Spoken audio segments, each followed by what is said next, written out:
Buenos días, os voy a explicar el siguiente ejercicio. Dice, un esquiador salta desde un trampolín que se encuentra a una altura de 10 metros. 10 metros con una velocidad horizontal de 30 kilómetros por hora.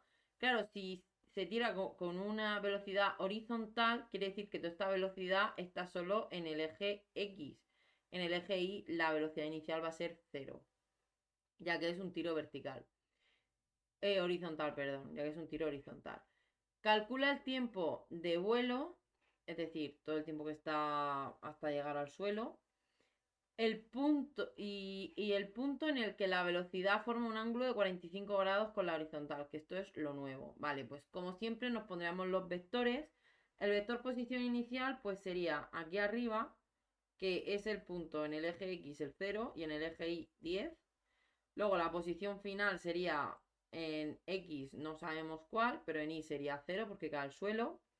La velocidad inicial, como hemos dicho anteriormente, como se tira con una velocidad horizontal, esto que vamos a pasar de kilómetros por hora a metros por segundo sería 8,3 y esto sería la velocidad inicial en el eje X. En el eje Y, al ser un tiro horizontal, no hay velocidad, es 0. Y el vector de aceleración, como siempre, es 0 para el eje X y menos 9,8 para el eje Y. Entonces, ponemos la fórmula que ponemos siempre en tiro parabólico y sustituimos. Cuando sustituimos nos damos cuenta que podemos en el eje X llegar a la expresión de que X es igual a 8,3 por T, que claro, como no sabemos cuánto vale t, de momento no podemos calcular nada más. Luego nos vamos al eje y. En el eje y, aquí nos queda la expresión 0 es igual a 10 menos 4,9 t cuadrado y podemos despejar la t. Cuando despejamos la t, obtenemos que vale 1,43 segundos, que es el tiempo de vuelo que tardará en llegar al suelo. No nos lo pregunta, pero como sabemos el tiempo que tarda en llegar al suelo, nos podemos calcular con el eje X, nos podemos calcular la posición en el eje X en la que llegaría al suelo, que sería 11,83 metros. Vale, entonces, ahora para calcular el tiempo, para calcular la velocidad, o sea, para calcular el punto en el que su velocidad forma un ángulo de 45 grados con la horizontal, tenemos que hacer lo siguiente. En primer lugar, tenemos que calcular el tiempo que llega, o sea, el tiempo que tarda en que se forme el ángulo este de 45 grados. Para eso vamos a usar esta fórmula de velocidad final es igual a velocidad inicial más aceleración por tiempo. Vale, entonces, la velocidad final no la sabemos. La velocidad inicial, como hemos puesto anteriormente, será 8,3,0 más el vector de aceleración por el tiempo.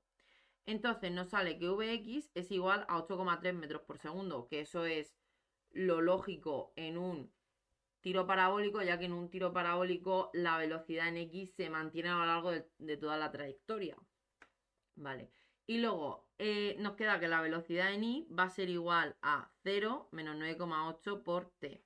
Claro, como podemos ver, aquí tenemos dos incógnitas. Luego ahora, ¿qué tenemos que utilizar? Tenemos que utilizar la situación en la cual se forma un ángulo de 45 grados. Claro, aquí tenemos que utilizar la tangente. Tenemos que decir, tangente de 45 es igual a cateto opuesto partido cateto contiguo. Esto lo hacemos, vamos a usar la tangente porque de esta forma podemos relacionar los dos catetos, es decir, podemos relacionar, como vemos a continuación, VY con VX, que es lo que nos interesa, ya que como tenemos VX, si dejamos VX en función de VY, lo podemos sustituir aquí y calcularnos el tiempo. Entonces, como sabéis, la tangente es igual a cateto opuesto partido con teto contiguo, como he dicho anteriormente. Entonces, el cateto opuesto aquí sería esto de aquí, que como es igual a esto es VY, partido el cateto contiguo, que es la VX. Vale, todo esto en valor absoluto. ¿Por qué? Porque como podéis ver, pueden valer lo mismo, pero Vx va a ser positiva porque va hacia el lado positivo del eje y Vi va a ser negativa porque va hacia el lado negativo del eje. Entonces, por eso aquí he puesto que tangente 45 es igual a Vy partido Vx en valor absoluto, pero luego he puesto que VY, como me tiene que dar negativo, va a ser tangente de 45 por VX y le he puesto el menos, ya que sé que la VY es negativa. Entonces, lo vamos a sustituir aquí y entonces nos cogemos y nos despejamos el tiempo. Y nos queda esta expresión matemática. Como Vx anteriormente hemos calculado que vale 8,3, sustituimos Vx por 8,3 y entonces nos sale que el tiempo es 0,85 segundos. Claro, esto del menos es imprescindible, ya que si no, cuando hacemos la división nos va a salir un tiempo negativo y eso no puede ser. Vale, entonces ahora que sabemos el tiempo que tarda en llegar de esta posición a esta, es simplemente hacer la ecuación del tiro parabólico. Cogemos la ecuación del tiro parabólico y sustituimos. Claro, la posición final es la que no sé. La posición inicial es la de antes. La velocidad inicial hemos puesto esta, más un medio de la aceleración que es esta, por el tiempo. Claro, tanto este tiempo como este tiempo hemos puesto 0,85. Y entonces, pues como podéis ver, aquí todos son datos menos x e y. Y nos podemos calcular la x, que valdrá 7,05 metros. Y la posición en y, que valdrá 6,46 metros. Y entonces ya tenemos definido cuáles son las coordenadas de este punto, que como hemos dicho, de aquí a aquí será 7,05 y en altura son 6,46. Y este es el ejercicio explicado.